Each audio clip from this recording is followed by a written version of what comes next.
Welcome. To the Long Distance Siblings podcast. That's Elly Trevison, That's Annie Trevison. and we're long distance siblings making it work across the miles. We're always in each other's ears. Now we're in yours. Let's get into it. Indeed, let's. Here's what happened, listeners. We spent about 30 minutes trying to record our usual podcast, and then we aborted that and decided to come back.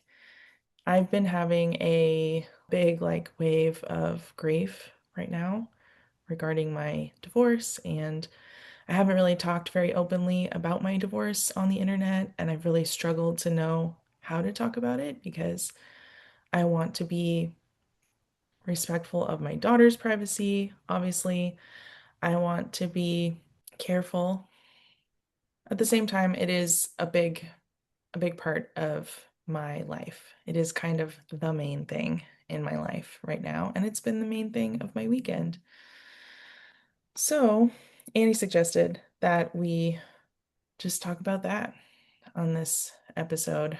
And I'm nervous, but I wanted to also give it a try at the same time. Last night, what was your experience of last night, Annie? Last night, Elly had some really big feelings come up.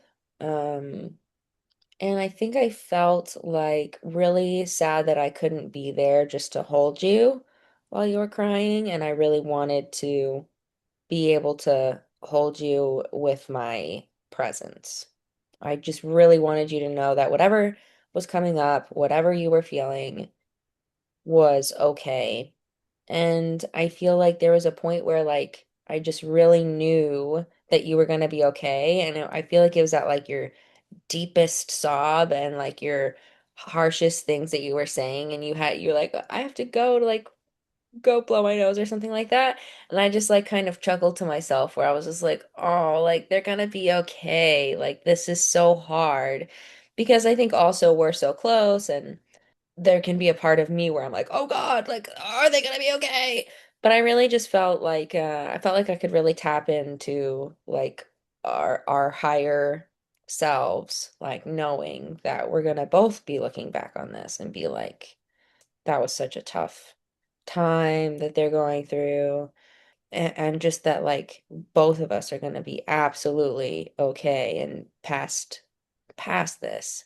Yeah, Yeah, I think you're really, really feeling like the depths of despair last night. And I honestly I felt a little relieved because I feel like it's been building for a while.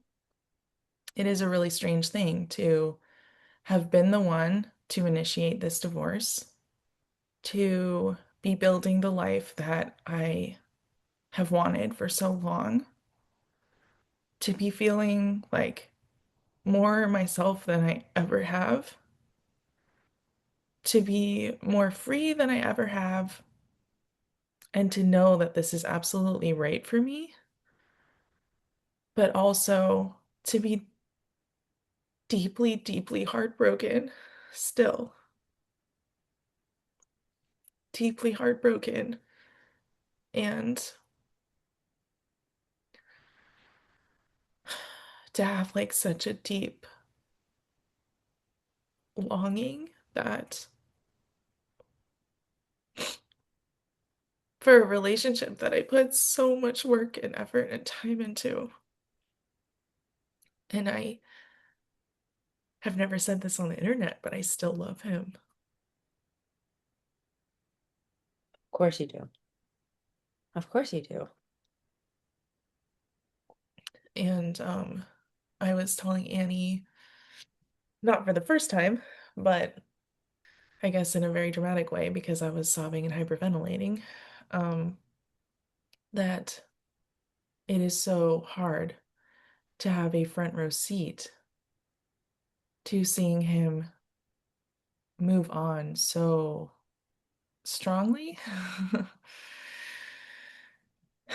to be moving on so aggressively.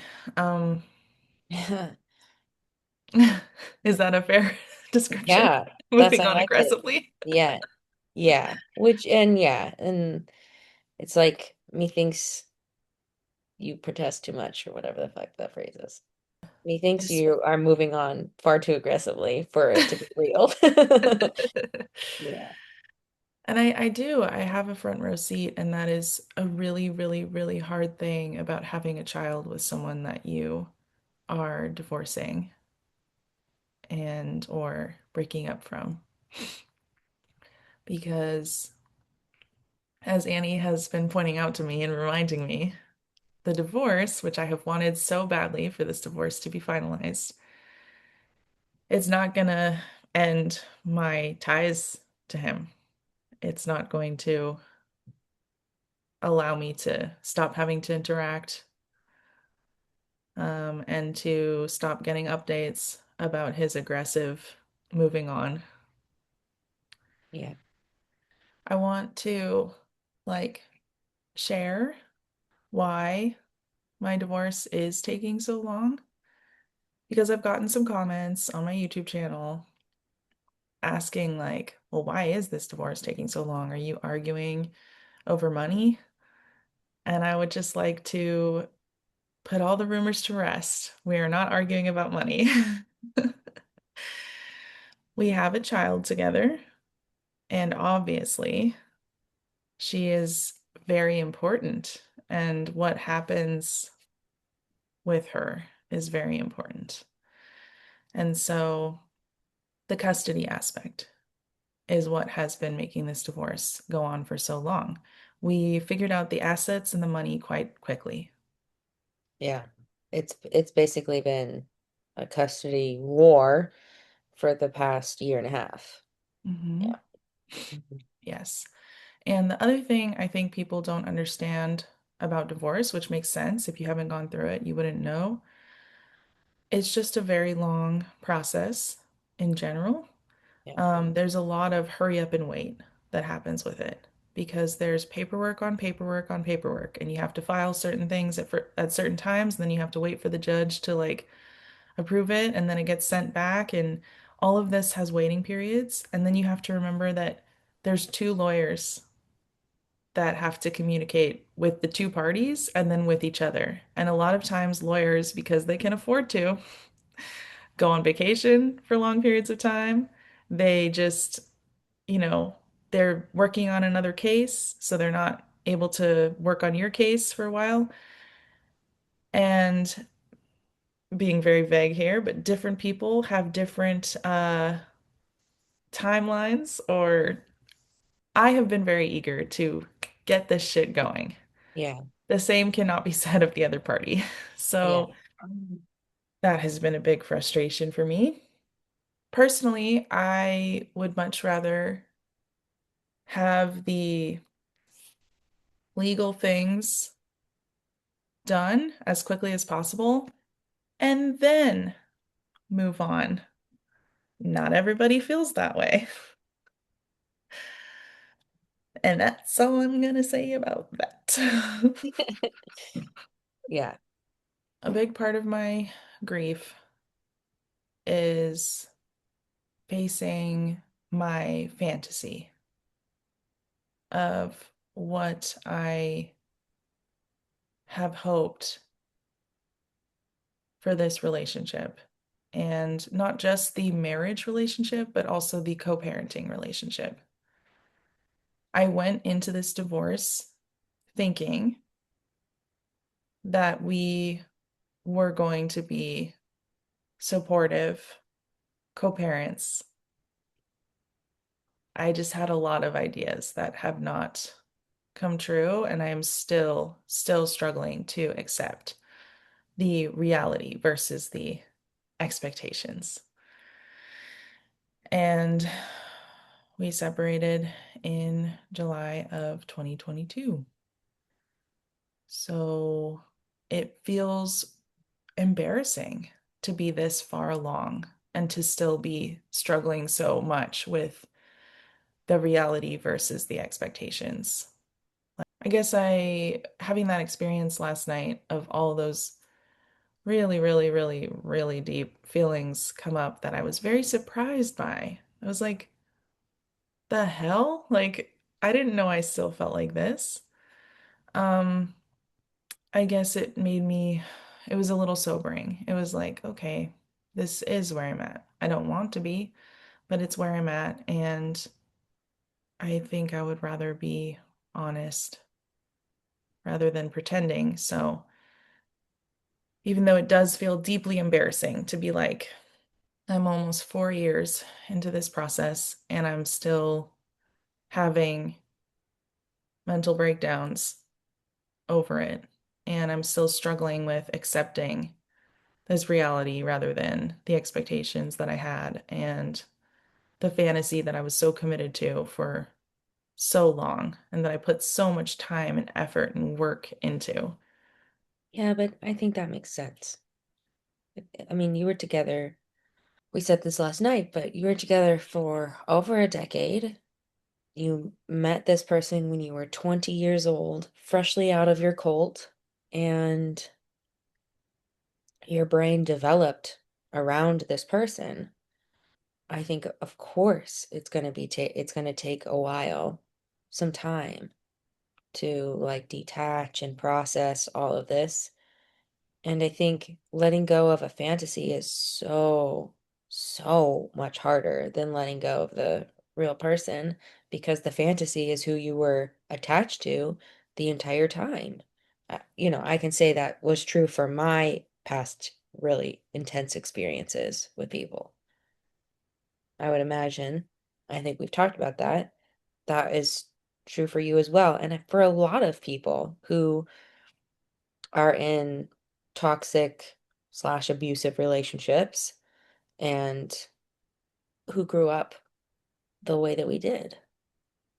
I don't think you're doing anything embarrassing at all. I think you're really, really brave for facing your feelings and for letting yourself go there. I know a lot of people who do not let themselves get to a raw experience of certain parts of themselves, and they will just continue to banish that part over and over again. And I know it doesn't feel like it right now, but I think you're doing such a favor to yourself. I think you're really laying the groundwork for future you. Thanks, Annie. And I'm really proud of you. Really, really proud of you. I think you're going to get through this. I think that there is absolutely a version of you on the other side that is grateful, that will understand more. You're going to have so much more perspective. And I think you had said last night, like, you can't be in a relationship with someone when you're feeling this way. It's not fair to them. But I think you're not in a relationship with someone right now, and you're intentionally going through this. That's not the same. That cannot be said for your ex, right? He's choosing to be in a fully committed relationship shortly after a decade-long marriage without any kind of processing and jump right in. That will come out sideways, one way or another.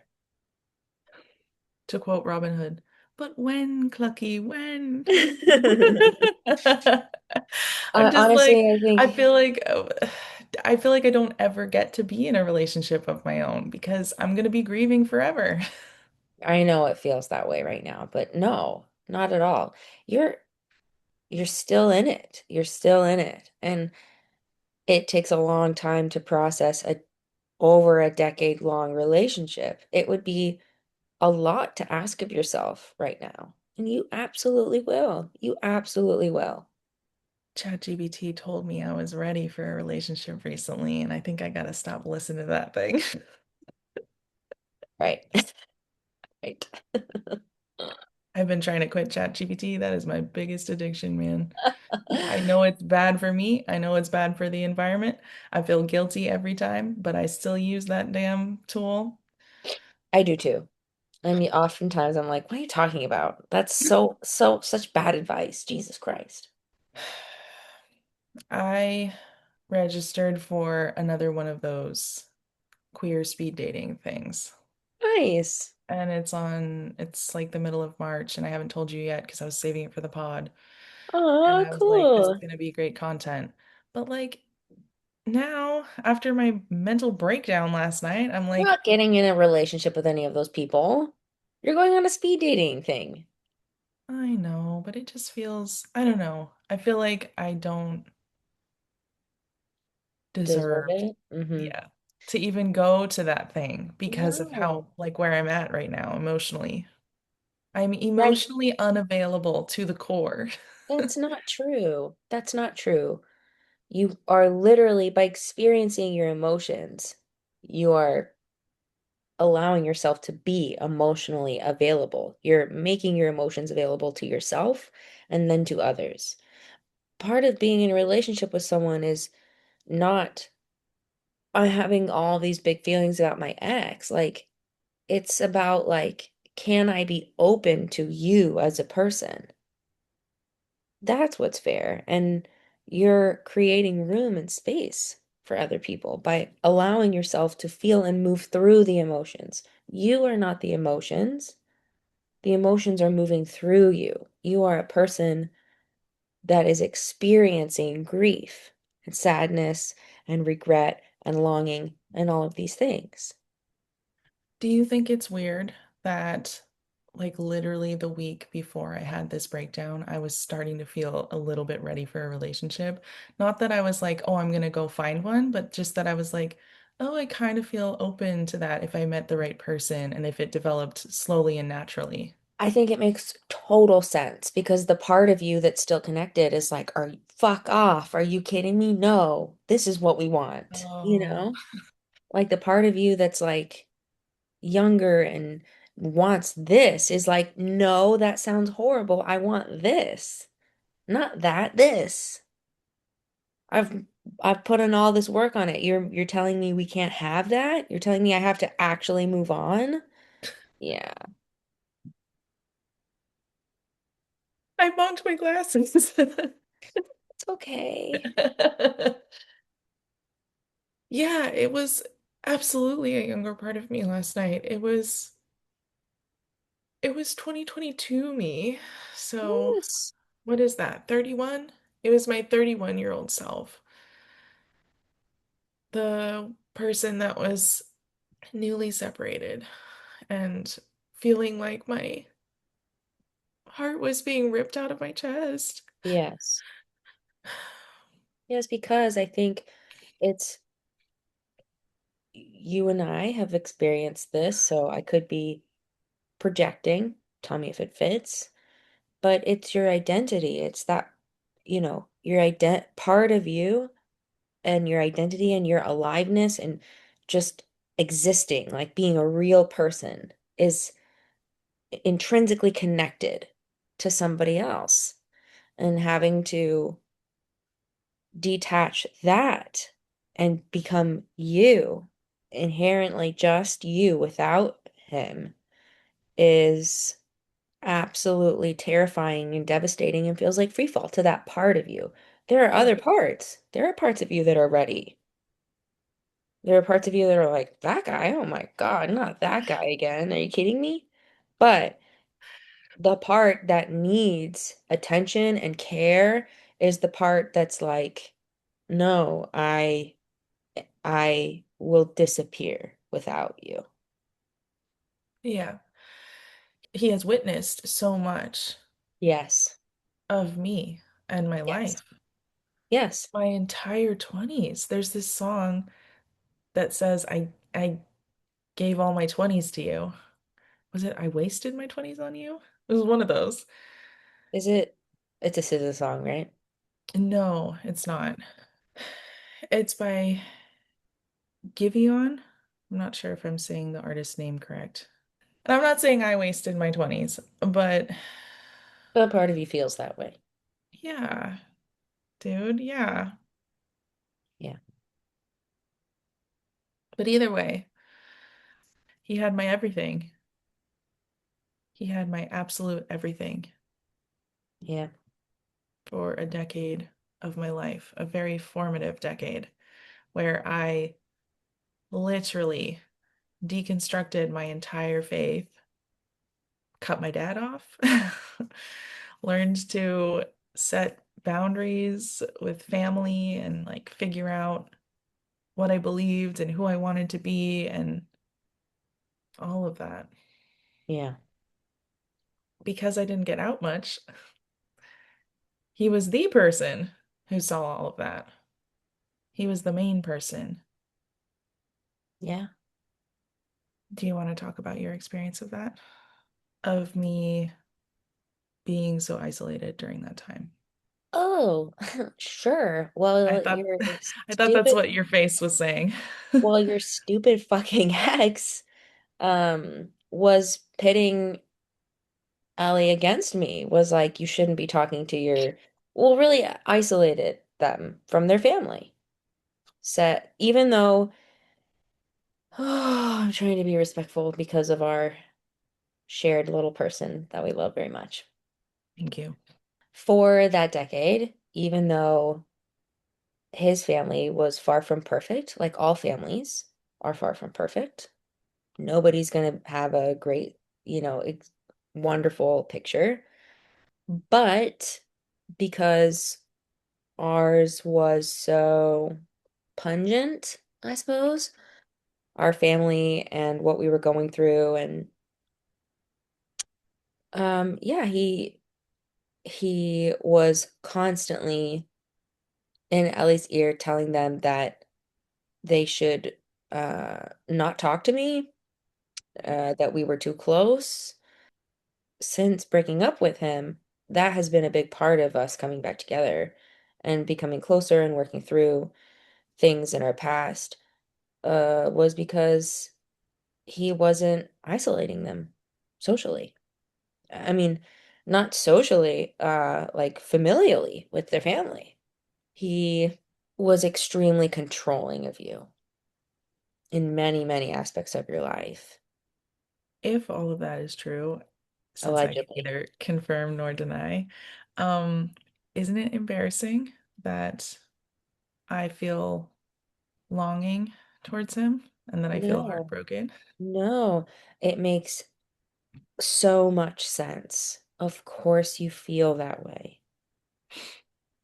Getting married so young has had a profound effect on my life.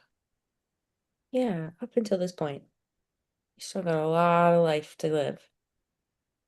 I feel thin, like too much butter scraped across, not enough bread. Other way around. Not enough butter, too much bread. Oh, right. Not enough butter. I'm trying to quote Bilbo Baggins from Lord of the Rings and failing.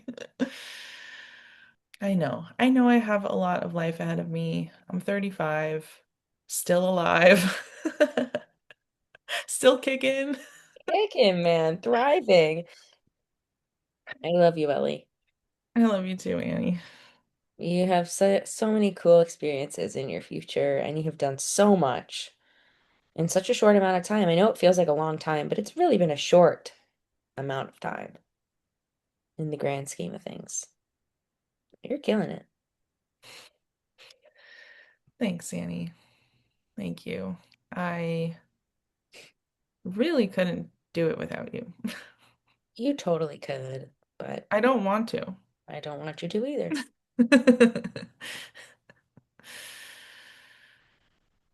So, anyways, thanks for watching. We'll be back in a week and a half or 2 weeks. Feel free to send us your questions. Yeah, Hopefully, next episode will be a little bit lighter. whatever. Whatever. This is life. This is life, and isn't it beautiful? Wouldn't it be so boring if we were one of those men who go through life up here and they can neither feel deep joy or deep pain and they live in purgatory? Doesn't that sound horrible? It does. It does. It sounds like hell to me. Yeah. I love to feel a good gut-wrenching cry. Thank God for that. I'm alive. I can't do drugs anymore, so I might as well have a deep, deep sob. Otherwise, what's the point? Why can't you do drugs anymore? I feel like my drug days are behind me. What about when I try drugs someday? Are you gonna jump back in with me? Probably not. I feel like it would be good to, I could be there for you, you know? I'm probably not gonna try them until I'm 45, so. That's so arbitrary. What do you buy? So arbitrary. Okay, just because you decided 45. That Oh, feels I'm right. just joking. I'm just guessing. I think Nova just farted Nice. because I heard a noise and then I turned around. He's completely knocked out sleeping. Nice. Wow, he looks so peaceful. Yeah. A deep fart. You just had an emotional deep fart. It's disgusting. But don't you feel so much better and lighter? I do. I actually really want to thank you for suggesting that we do this as our podcast episode because it does feel like a relief to say some of this out loud. I have been very wrapped up, careful with what I say, and I've held back a lot. And honestly, I think part of it is because on my last channel, X Fundy Diaries, I said a lot of things about my marriage that I have a different perspective on now. Yeah, and So like if someone who is in your life and it's like they're metaphorically having a gun to your head and they're like, say this about me, it has a very different context than if you're free and able to let your sibling fill in the gaps. It's weird. Hmm. When we first started recording, it was all cloudy, and then in the middle, the sun came out, and now it's all cloudy again. I feel like that's how feelings work. Yes, you are the sky, my friend. I'm the sky. I'm proud of you, Ellie. I love you so Me too. much. I love you too. Anything you want to share with the world? If any of you have any similar struggles that you want advice on, would like to air, would like to put in the comments or in our email, we would be so happy to. If you don't want your name out there, just let us know in the email and we can share your story anonymously. But you're not alone. Thanks, Annie. That's a nice message. Yeah. All right. We'll see you in a couple weeks, everyone. Chat soon. Bye. Bye.